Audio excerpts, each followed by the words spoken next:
ജപ്പാനിലെ പോപ്പുലർ ആയിട്ടുള്ള നെരു നെരു നെരൂനി എന്ന് പറയുന്ന ഒരു ക്യാൻഡിയാണ് കേട്ടോ അത്. DIY ക്യാൻഡിയാണ്. നമ്മൾ തന്നെ ഉണ്ടാക്കിയിട്ട് വേണം കഴിക്കാനായിട്ട്.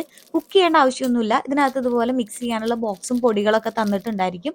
സോഡ ഫ്ലേവറിലുള്ളതാണ് ഇപ്പോൾ എൻ്റെ കയ്യിലിരിക്കുന്നത്. പല ഫ്ലേവേഴ്സിലുള്ളതുണ്ട്. ജസ്റ്റ് ഇതിനകത്ത് സൈഡിലൊരു കപ്പ് ഉണ്ട്. അപ്പോൾ നമ്മൾ ഇതിനാവശ്യം 1, 2, 3 എന്ന് പറഞ്ഞ ഓരോ പാക്കറ്റിലും നമ്പർ ഇട്ടിട്ടുണ്ട്. ഫസ്റ്റ് എന്ന് എഴുതിയിരിക്കുന്ന നമ്പറുള്ള പാക്കറ്റ് നമ്മൾ പൊട്ടിച്ചെടുത്ത് ആ പൊടിക്കകത്തോട്ട് ആ തന്നിട്ടുള്ള കപ്പിലുള്ള അത്രയും വെള്ളം നമ്മൾ ഒഴിച്ചിട്ട് മിക്സ് ചെയ്യുക. പിന്നെ 2 എന്ന് എഴുതിയിട്ടുള്ള പാക്കറ്റ് പൊട്ടിച്ചെടുത്തിട്ട് വീണ്ടും മിക്സ് ചെയ്യുക. മൂന്നാമത്തെ ടോപ്പറാണ്. നമുക്ക് എന്തെങ്കിലും ടൈപ്പുള്ള ടോപ്പേഴ്സ് ആയിരിക്കും അതിനകത്ത് ഉണ്ടായിരിക്കുക. നല്ല മധുരമാണ് കേട്ടോ ഇത് കഴിക്കാനായിട്ട്. എനിക്കിത് ഫുള്ള് കഴിക്കാനൊന്നും പറ്റിയിട്ടുണ്ടായിരുന്നില്ല. ഈ ക്യാൻഡിക്ക് വേറൊരു പ്രത്യേകതയും കൂടെ ഉണ്ട്. ഇത് റെഗുലർ ക്യാൻഡിയാണ് എൻ്റെ കയ്യിലിരിക്കുന്നത്. ഇതിൻ്റെ ഫുൾ വീഡിയോയുടെ ലിങ്ക് ഞാൻ താഴെ കൊടുക്കാം. കൂടാതെ തന്നെ പനിയൊക്കെ വരുന്ന സമയത്ത് ഇവിടെ പൊടിയായിട്ടാണ് മരുന്ന് കിട്ടുക. അത് കഴിക്കാൻ നല്ല പാടാണ് കുട്ടികൾക്കൊക്കെ. അപ്പോൾ അത് മിക്സ് ചെയ്യാൻ വേണ്ടിയിട്ട് ഇവരുടെ വേറൊരു പ്രൊഡക്റ്റ് ഉണ്ട്. അത് ഇത്ര വലുതൊന്നും അല്ല കേട്ടോ, കുഞ്ഞ് സൈസിലുള്ളതാണ്. കാരണം നല്ല മധുരമുള്ളതുകൊണ്ട് ഫുള്ള് കഴിച്ചു തീർക്കാൻ പറ്റില്ലല്ലോ.